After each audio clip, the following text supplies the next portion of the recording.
My Tyler is the strongest kid, and my Tyler is the quickest kid. And if he got out of the room by chance, it wouldn't help the situation. Why not? Because we wouldn't be able to catch him, hence we wouldn't be able to all go together. In December 2019, Anthony Todt, a physical therapist from Connecticut, took the lives of his wife, his 3 children, and even the family dog. And Meg was like, I want to go next, I want to be done. And then what? So you just suffocated the dog? Yeah. So if there was any type of marks or anything like that on the dog, you wouldn't know anything about it?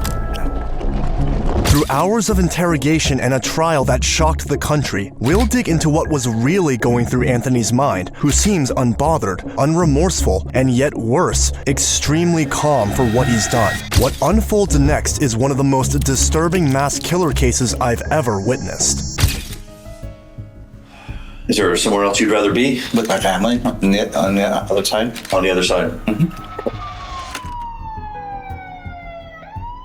When authorities arrived at Anthony's home to serve an arrest warrant, they found him wandering outside, trembling, and inside a horrific scene. His family had been dead for weeks, so he was detained on the spot. Now, sitting in a hospital room under medical supervision, he has to explain what happened at the crime scene and how he's involved. Tell me what happened. We've been following videos on Guyana.com, which is an intellectual, spiritual, emotional site. Mm-hmm. They talk about a lot about space travel, that kind of stuff. It's different things. Talk about how things made, which different outlook on it. And things have regressed. My wife is, I wouldn't say chronically ill. The liver issues and all that kind of stuff because of bad medicine. The liver issues? For my wife. Yeah. Okay. She's in constant pain and everything. His thoughts move in circles, revealing both exhaustion and confusion. The detectives let him talk, knowing that even incoherent details can expose where his mind truly is. On Friday night,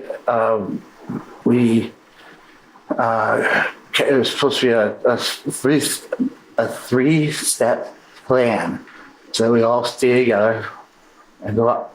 One person separated to the other. Mm-hmm. The unfortunate thing, we got them to carry over and crossover. I'm still stuck here with a world I don't want to be in. Okay. And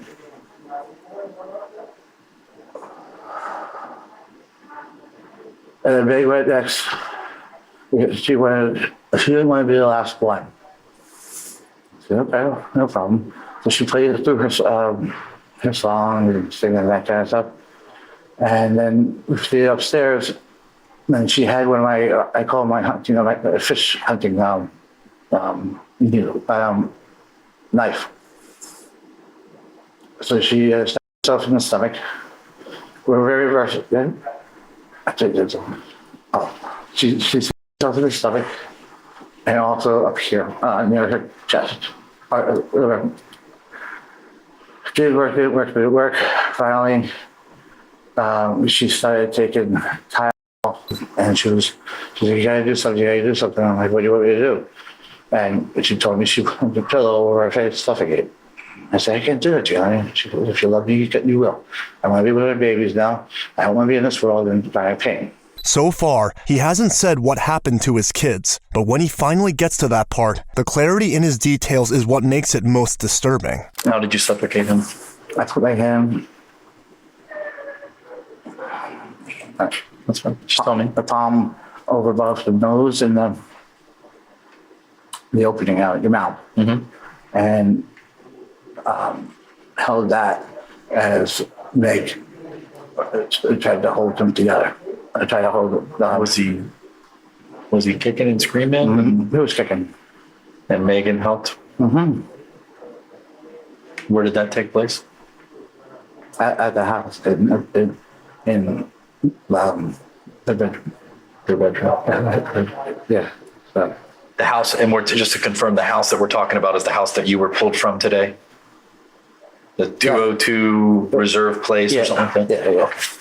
Okay, so Alec was done was killed in his room. Okay, then who was next? Tyler. Tyler? Yeah. How old is Tyler?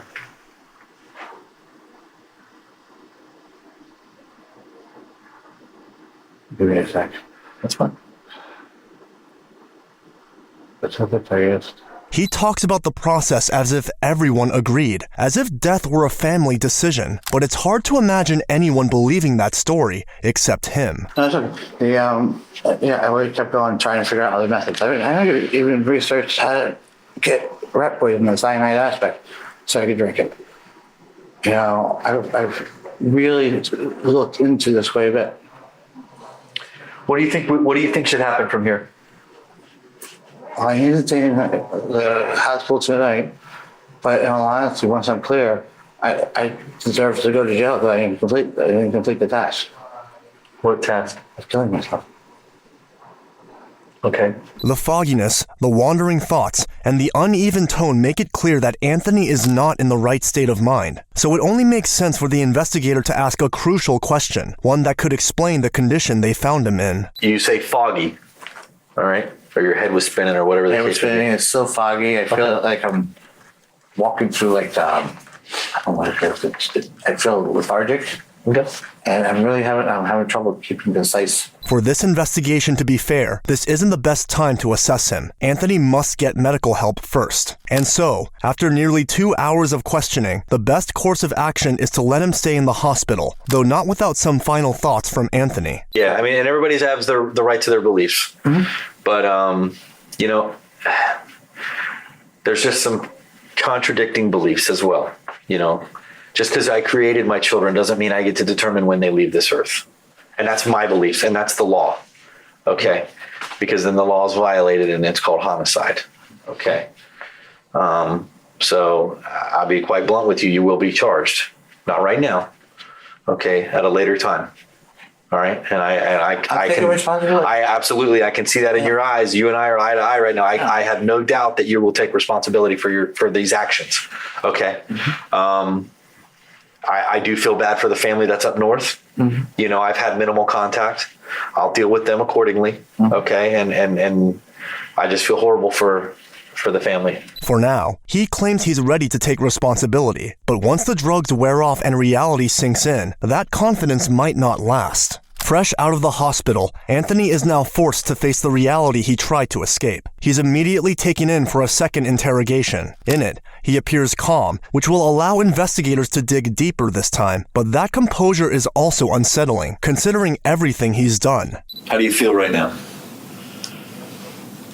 Regarding health-wise, Yeah, I mean, I feel very sad and very upset that I'm still here and yeah. Is there somewhere else you'd rather be with my family on the other side. on the other side? Okay. And you do know your wife and children are deceased. Yes, and that's where I want to be with them. That's where you want to be. Okay. For a while. My wife has started.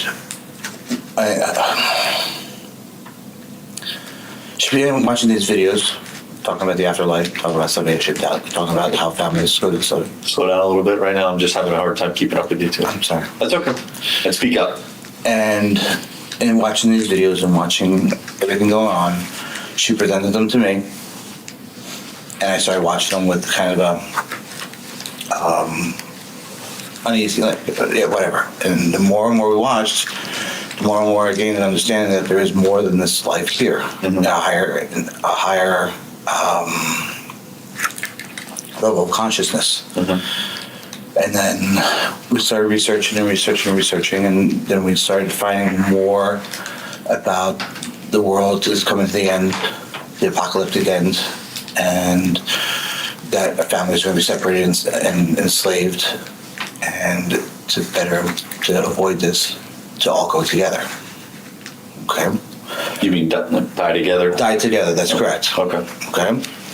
So, because my wife's been chronically ill for a while, this really appealed to her, and because it appealed to me also, because she wouldn't be in any pain, family wouldn't be separated, there would be no more sorrow, no more heartbreaking, no more anything. It would be a salvation and everlasting life. Okay? So we kept doing our research, reading up things, meditating, and decided that, yeah, this should be a thing. This should be what we should do. Okay. We had sat down and talked with the boys and Zoe just on different things about, death and the way what would happen if mommy died, how would you feel, what happened when if daddy died, what would you feel? And the consistent responses was like, we don't want you to die, we want to die with you. He comes across as a man so certain of his beliefs that reason, morality, and fear no longer matter. He keeps his calm composure as he begins to describe what he did to his 4-year-old daughter, Zoe. So we walked to the door, Zoe's door. Megan and I hugged and kissed, and pretty much we know what we need to do. Come back at me when we're done. So I went in Zoe's room, and it took me 2 or 3 hours sitting there because it's a tough. But the everlasting salvation and the thought of that everlasting salvation was there, and I needed to save her soul, wanted her to be with us. Megan kept coming in. What's going on? I'm like, it'll be done in a little bit. It'll be done in a little bit. It's getting past that. I'm not that guy, The initial thought was to the umbilicus above the navel, so I could get the inferior vena cava or the abdominal aorta, and it'd be no time whatsoever. Mm-hmm. I know I tried. I don't know if I ever did it. I don't know if I did or not. I saw a little mark on her, but I don't know if I saw anything. But then she rolled and started screaming, and I put my hand over her mouth and then put a pillow over top of her. So she went, and then she started to fade away. And I just held that until she left. So you didn't lay on her? I did lay on her when she lay on her belly. I'm sorry. I laid on her to keep her down, and I put the pillow on top. Okay. Do you think you stabbed her or no? I don't know. I didn't see anything. Okay. So how long would you say it took you to take her life? The whole motion? Yeah. Like from the minute I was sitting in there, or from? Well, I'm saying once you initially take action, okay, did you have a knife with you? Yes. Which knife did you have with you? The small knife. Which is what color? Green. Okay, that's the green buck knife that you talked about? The green buck knife, yes. Okay, all right. So you had that in her bed. Mm-hmm. So how long from the time that you had the knife out until you think that she was deceased? I want to say 10 minutes, 15 minutes, right around there.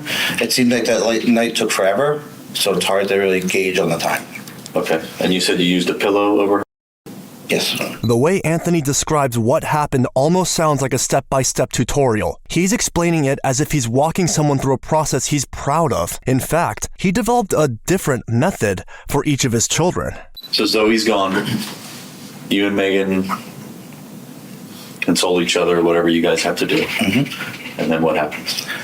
We go into Alex's room. Alex's room? Yes. The one next to the bathroom, the one upstairs. One upstairs, okay. Yeah. And beforehand, we had talked about the aspect of she's got to hold his feet down, and I'll do this. How old's Alec? 13. Okay, so he's the oldest. Okay. Okay, so what happens? We walk in. He's on his back. She's just sitting there holding his feet together. We're just in there, just eyeing each other, just gaining the confidence, I guess, And I go to, I stop him, and he started, was trying to get up, and he kept rolling. So I ended up putting there was a pillow there, and I put a pillow in the back of his head so he wouldn't hit me with the back of his head. And then I reached around with my hand and held his nose in his mouth.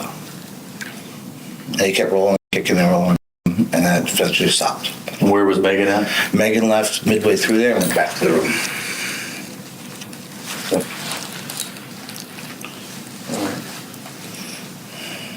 How long would you say it took to kill Alec? That one I have no idea. It went quickly, but I don't know. Okay. And there was blood and everything in his bed? On this bed, yes. Where did you stab him? In the stomach, the same spot that we identified as where you could get the inferior vena cava. And what area did you call that? Inferior vena cava? No. You called it earlier. Abdomen? I mean, it's an overall the abdomen, but I think you used another term earlier. It was the one that you specifically spoke about above the navel and Umbilicus. umbilicus. Yeah, the umbilicus. Okay. Is that something that you researched and learned, or you knew that from your profession? Research and learn ahead of time, Okay. especially on a website called Quora.com. And spell that again. QUORA.com. QUORA.com. Yes. And what is Quora? If I go research this, what is it going to show me? Quora.com, you can ask anything they want, and it's people feedback. We happen to find it just by looking up knife techniques.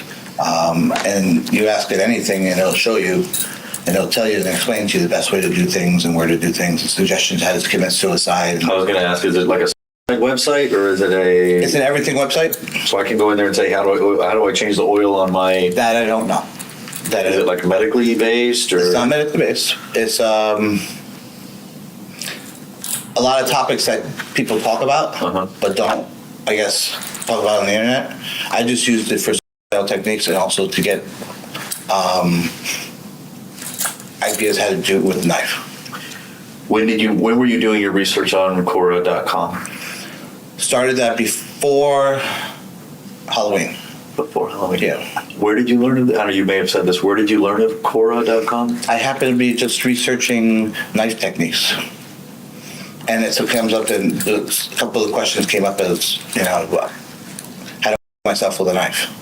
So I clicked on that, and there was Quora.com. So I clicked on Quora.com. There's a lot of stuff out there.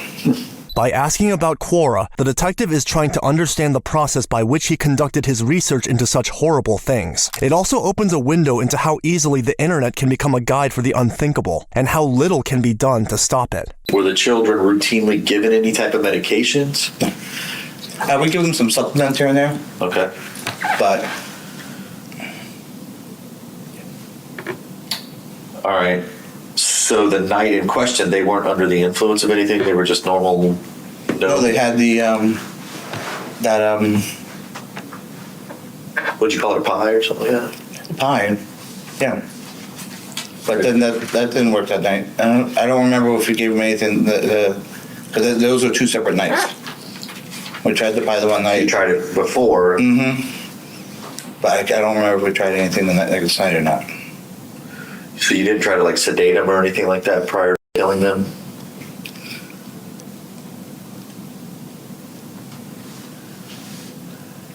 They were asleep.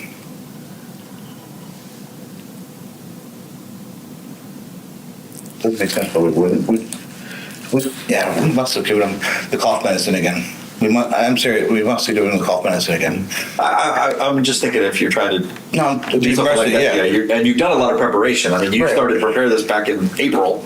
So I was thinking you've done your research and everything like that in the premeditated fashion. So I would just think that one would give, if you have medications at hand and stuff like that, to kind of lower their inhibitions a little bit. Yeah, we want them to go very peacefully. We didn't not want them in pain.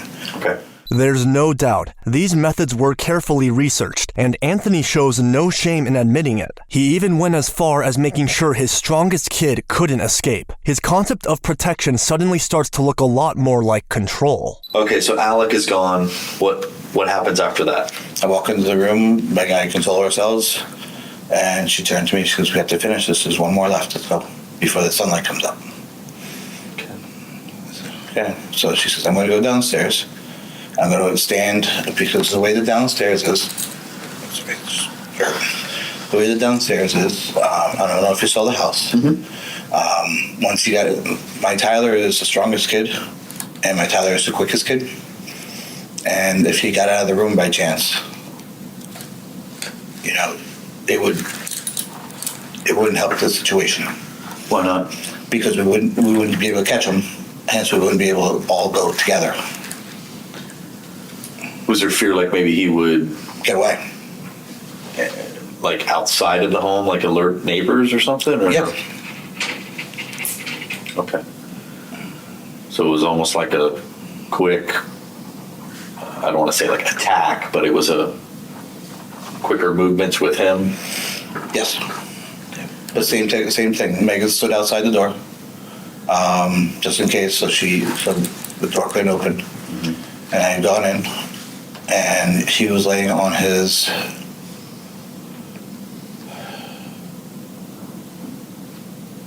laying parallel. He was laying on his left side, and I was able to get in and get the knife right in there. I got it. It hurt quite a bit, but then being strong, he kept moving. So then again, I had to put a pillow on top of my hand, and he went really, really, really quick. So a lot of blood. I didn't see blood because I had him covered up, like how much I could feel the blood out because it was all over my hand. But it was. And I'm sorry I didn't ask him. Please. With the boys, which knife did you use? It was all a green knife for the kids, and The buck.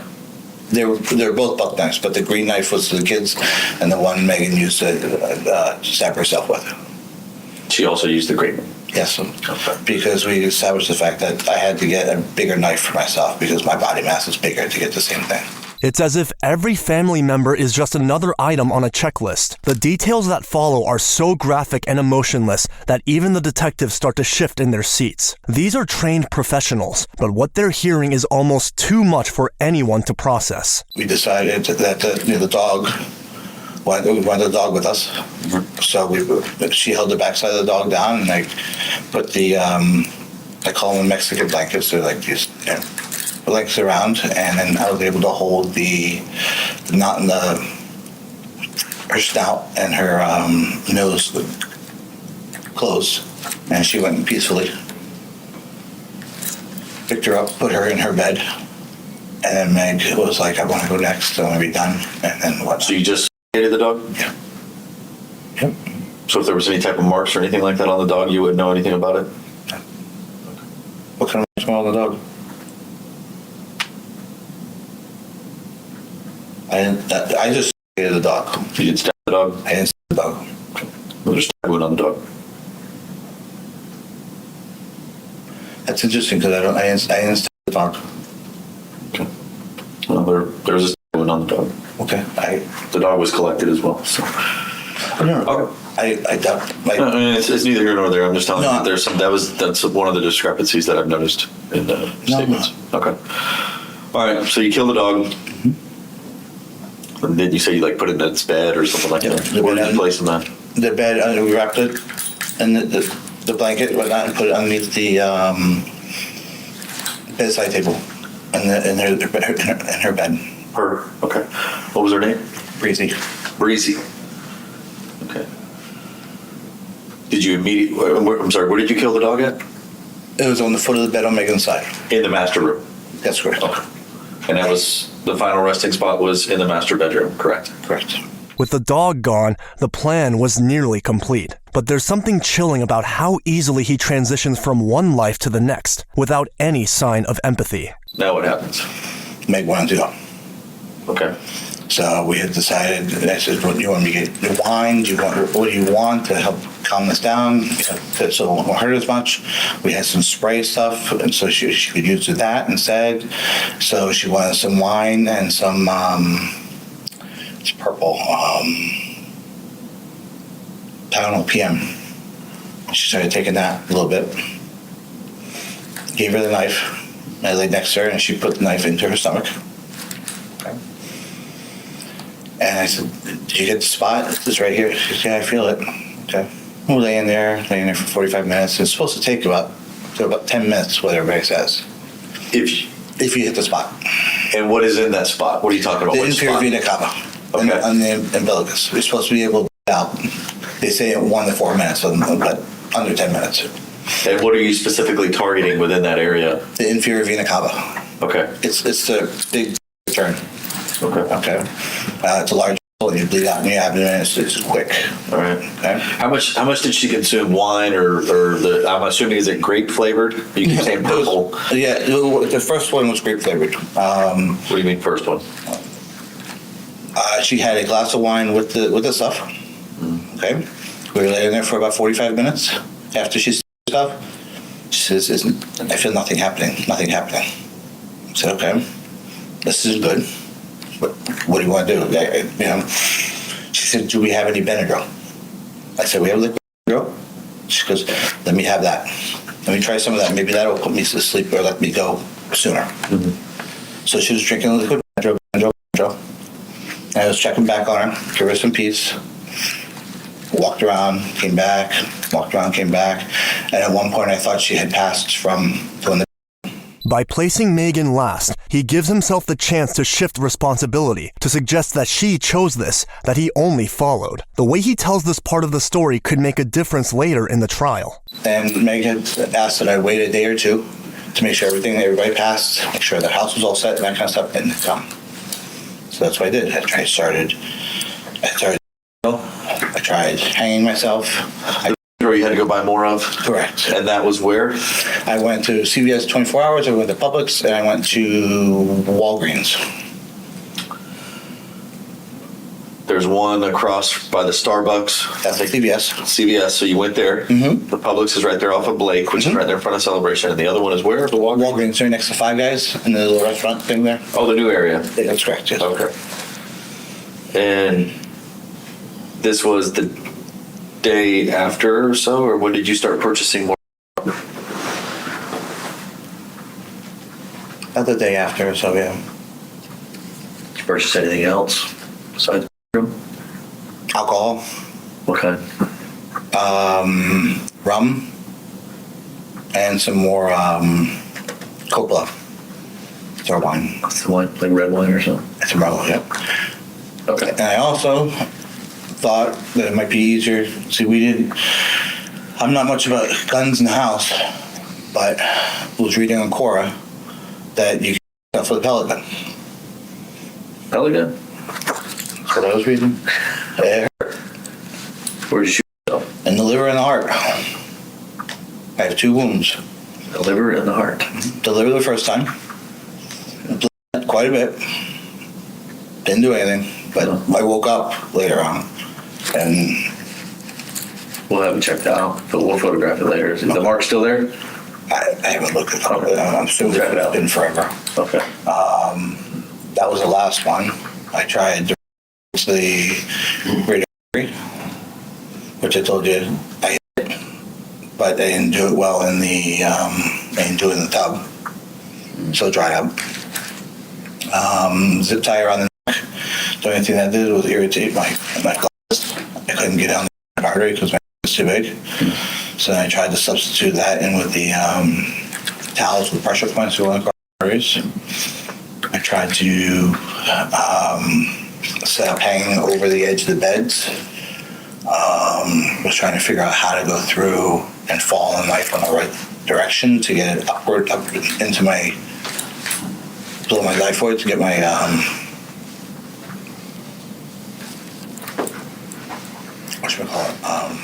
diaphragm.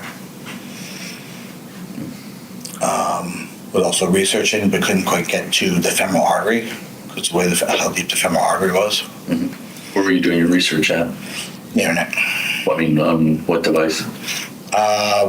Meg's phone and my phone. It's important to know why he was trying to take his life. Was his main goal to join his family in the afterlife? Or was he just remorseful for what he had done that he had no other choice? The act itself is tragic, but the reason behind it could tell detectives what truly drove him. You were able to get him eventually upstairs to the room? So how do you do him? What happens? I moved his mattress from his bedroom because he wasn't on his mattress. Okay. Moved his mattress from his bedroom and put it on the floor. His bedroom upstairs? Correct. Okay. And pick him up and just carry him up at a time. His items or trinkets or whatever you called them were already in your bedroom? Mm-hmm. And what specifically did he want to bring with him? He wanted the scarf, the soccer scarf. Soccer scarf? Yep. And what team was that from? That was from the Team USA versus Canada game that we went to a couple weeks prior. Okay. Team USA. Okay. Did you position that on his body? No, I positioned it on the toy box itself. On the toy box. Mm-hmm. All right. You said something about your daughter's hands. What did you put in her hands? A set of rosaries, I think. Set of rosaries? Mm-hmm. How about Tyler? It was some kind of religious aspect, whether it be rosaries or some kind of something along that lines. Now, did you guys already have these items? Those are mine from collection growing up. Growing up? All right. Did you grow up in a church? I was a forced Catholic, yes. Forced Catholic? Yes. Okay, understood. Okay, so Tyler gets a set of rosaries. Mm-hmm. How is he positioned? He is on his, when I put him on, he is on his, like, towards his stomach, with his head towards the side. I just can't remember which, his head was facing, I think, back to the back of the wall, back of the bone jar. Back. Okay. Is he on his face? Is he on his side? How is his face? He's on his side. Half of his face is like, it's more so like right here. Okay. All right. And then that leaves. Alec. So take me through that. That one was tough because I had to get the mattress out from underneath him because I couldn't drag him on the mattress. So I took the blanket, his comforter blanket, put it on the ground, and we moved him to the ground. Then moved the mattress into the room. How did you move him to the ground? What do you mean? Picked him up, and put him on top of the comforter that was on his bed. I put the comforter on the ground so he wouldn't be laying on the rug. Put that on the ground. Put him on the ground. Brought the mattress into the room. Made sure the mattress was set, and then put him on the. Did you have to like drag him by the comforter, or did you pick him up, or how does this work? I moved the sheet and I put the comforter on the bed. Then I took the sheet, picked the sheet up with him, and put it onto the blanket, the comforter. Moved the bare mattress into the room. Then was able to pick him up and take him. I was adamant I did not want to drag him. He's my son. I did not want to drag him. So I picked him up the best I could, a little steps at a time. I got him through. So you carried him? Carried all the children? Yeah. Okay. That's just something that you wanted to do as a parent? Versus dragging them? Right. Yeah, I the ultimate respect to them, I understand we have different opinions about it, but the ultimate I can respect. see it. Okay. You don't want to drag him like a piece of No, garbage. not a piece of meat. Absolutely.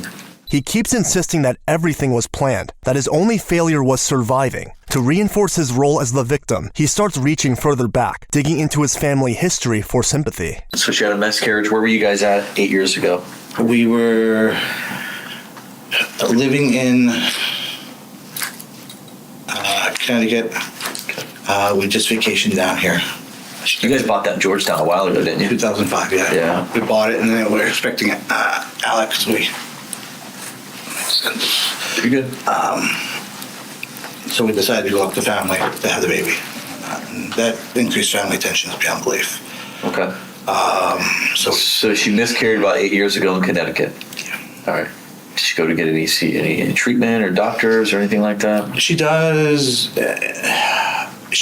When she got sick with that major liver thing, which is very along the same thing, she started seeing doctors. We went to doctors up and down, thousands. Where at? Brigham Women's Children's Hospital. We went to Yale. We went to Hartford Hospital. We went to Backus Hospital. We went to. Was there any primary that she would see back home in Connecticut? Yes, Doctor.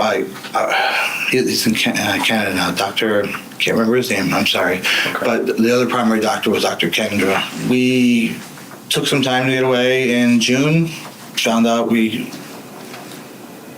were happy.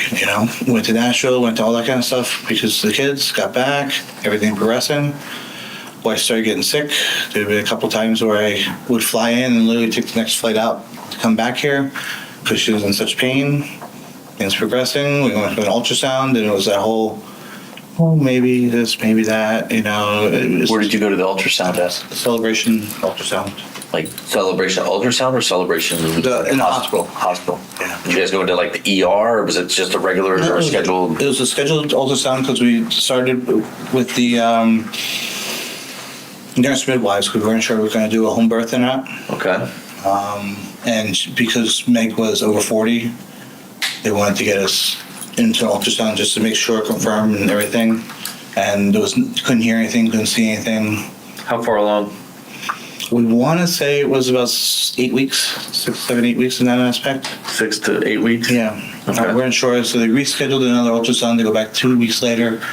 And then I flew back to Connecticut, and that was one of the ones where she literally called me, got a hold of me when I landed, and said, "You need to get back here because I'm having a miscarriage. I'm hemorrhaging."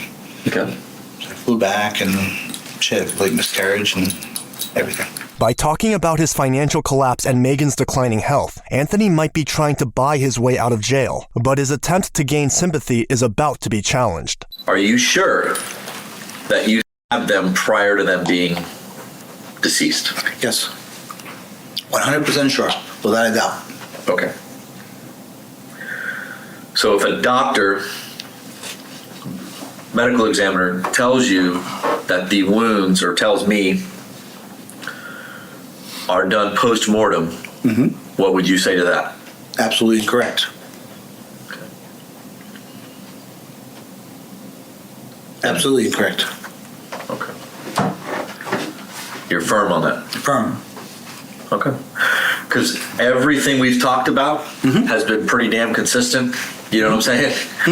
But the biggest things were, she had some concern yesterday that it appeared, and she even noted that the boys, without a doubt, were done after they were dead. No. Okay. I can tell you that absolutely 100% because after it was done, they jerked and the knife went. I had to find the knife both times afterwards after I was done suffocating. Was the knife in them as they were being suffocated? No. So we'll go through this a little bit slower paced as far as the death. Okay. Okay. If his goal was to die with his family, the inconsistencies wouldn't matter. Yet his insistence on defending every detail hints that there's already a plan in place, a story that he must hold on to get out of this situation. You take full. I take full responsibility once it's done. Okay. If I could commit suicide right now, I would. Okay. Well, we're not going to let you do that. I'm just. I know. I've made that very clear to everyone that I've spoken with that you do not want to be here. Okay. I'm sorry. I have a different belief than you, and I don't just. No disrespect towards you, and I hope there's none towards me. No, that's what I meant to Okay. say. Yeah. You've treated me with the utmost respect the entire time. Same. From day one, and I've done the same to you. Yes. That's why I'm not hiding behind lawyers or anything. That's what happened. This interrogation leaves no doubt about his guilt. Despite some inconsistent details, Anthony has confessed in full, outlining every part of what happened. One of the girls is going to come in, and I'll let you have a moment. Okay. You need more water? Okay. Just let me know if you do. So it's let's see what time is it? 12:53 hours. After midnight? Huh? After midnight? No, it's in the afternoon. It's daytime. It's right. That's that military stuff. What time do you guys pick? 12:52. We got you this morning. We got you like 9:30, 10 o'clock this morning, something like that. Sorry. Oh, you're fine. You're fine. Bear with me.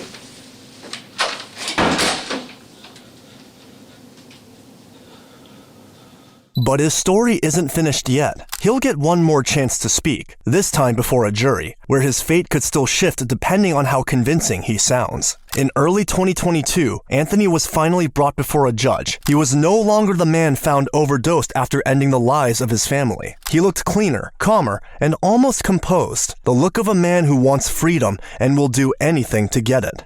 They say Lyme disease goes into remission. They say Lyme disease goes into just recesses and waits another day to invade, all depending on your immune system, all depending on what research shows and who you follow. She also was diagnosed right around middle school, right before I met her, with a heart issue. This heart issue they diagnosed as mitral valve prolapse and a murmur. They also diagnosed arrhythmias. On the stand, trying to earn sympathy from the jury, he shifted all the blame onto his wife, making it sound as though she was responsible while he was just caught in the middle. She went from a very strong, vibrant woman to barely holding on to 90 pounds. She couldn't keep weight on. She couldn't breathe. Her heart rate progressively was going crazy. At rest, it would be 190 or above.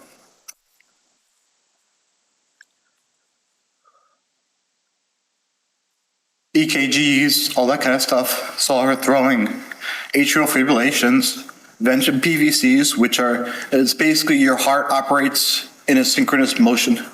Okay, valves pump on rhythm. Her valves and her chambers were beating all irregular. It was basically, you take four wheels of a car.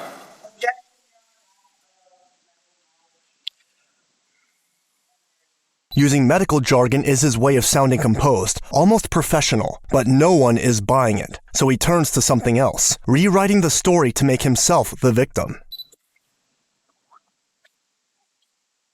It was the most horrible day of my life.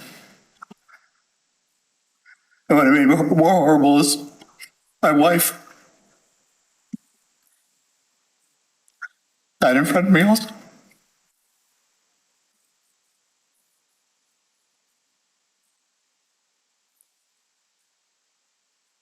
Have there been a blueberry pie that was cooked in the house? According to what she told me. Objection hearsay. And Hold on just a sec, Mr. Todt. Response. Describe what you know or saw and not what you heard from another person if you can. thank you, sir. When I came home that morning, I knew my family the night before was having dessert, and I declined it because you saw my health. I was jogging and losing weight. I came home that morning, and there was a melted purple, looked like a pudding pie. I can't really tell you exactly what it was. She told me what it was later, but it was in a graham cracker crust. And the kitchen, it was my job to clean the kitchen. But when I came home, that purple, bluish, grapish, melted pie, I guess you want to say, a pie dish was sitting there on the counter with some residue on the kids, that the kids places on their plates.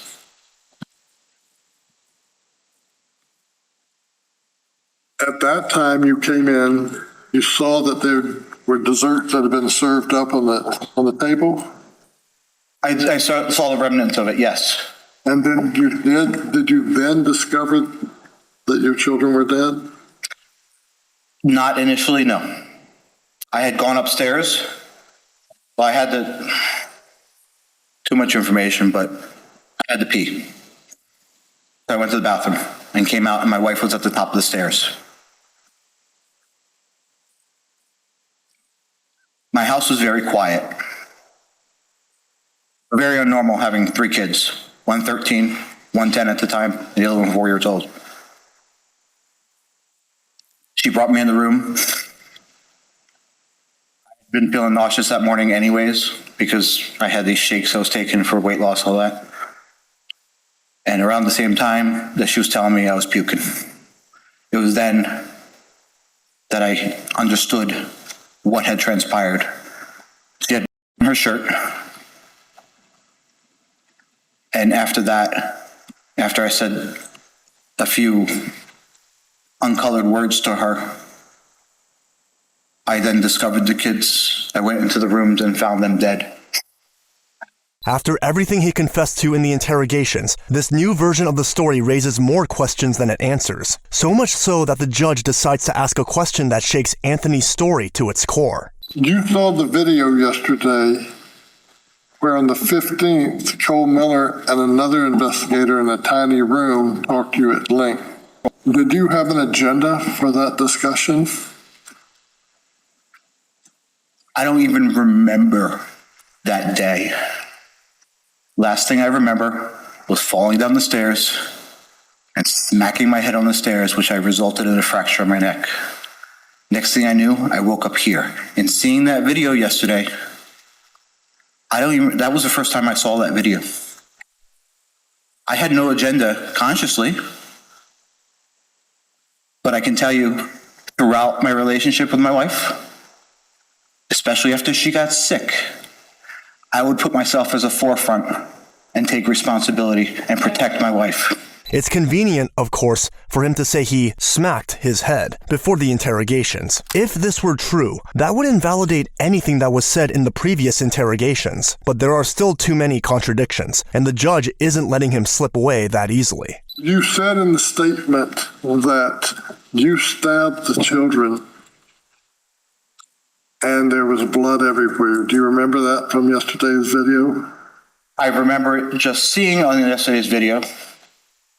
I wasn't aware of anything I said until about June. So maybe June or July, 6 months after I got here, when I got the transcript of what I said that day. Why did you say that you performed the knife, the incisions on the bellies of the children?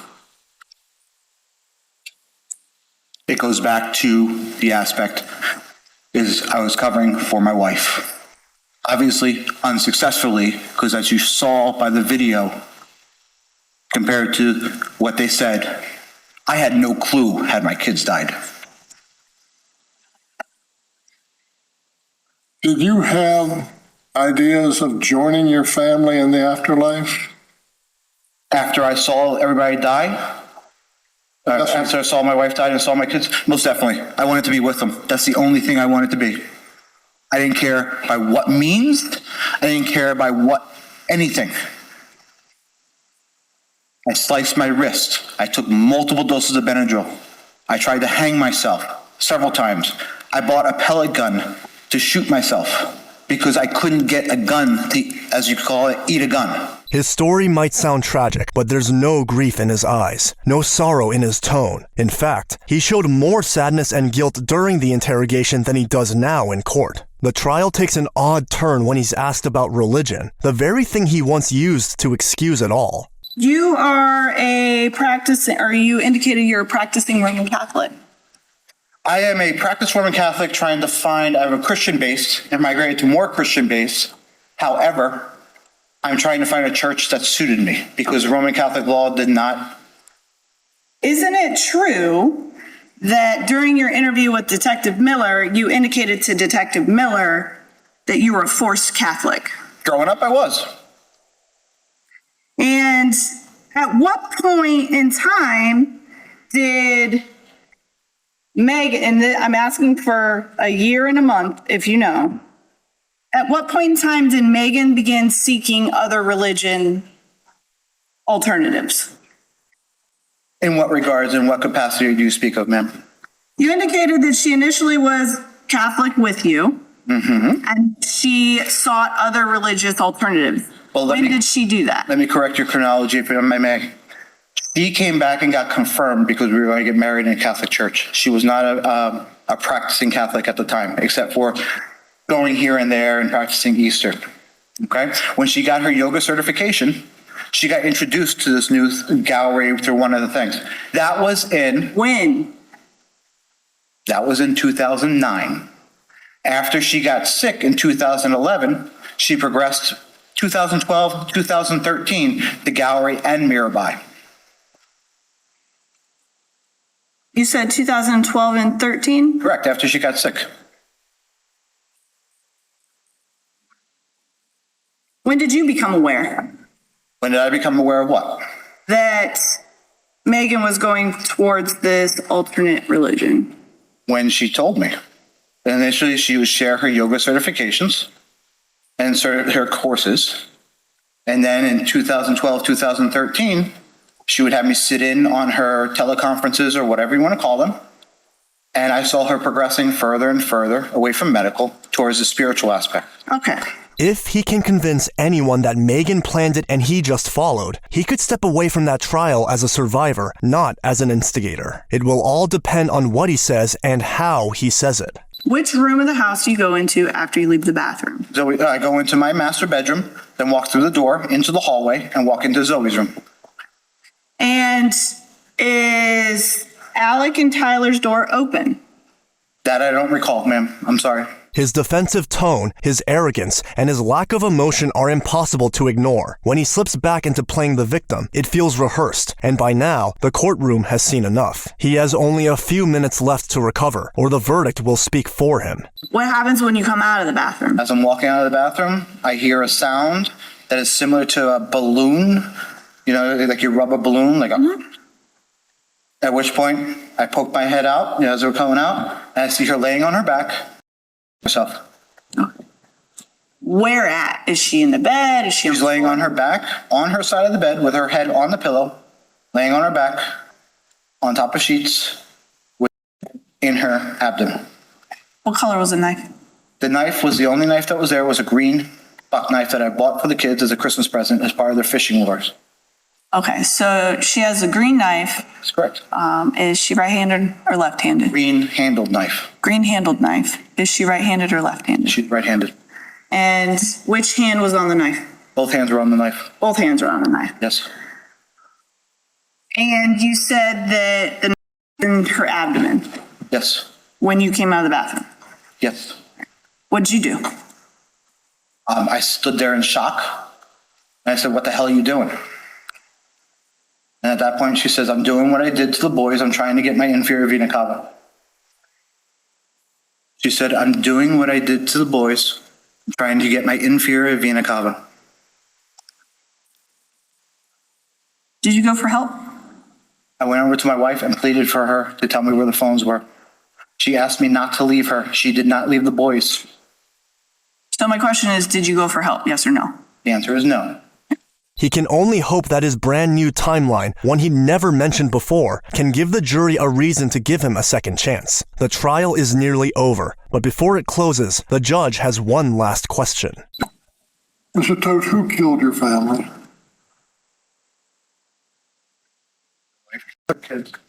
And you were not involved.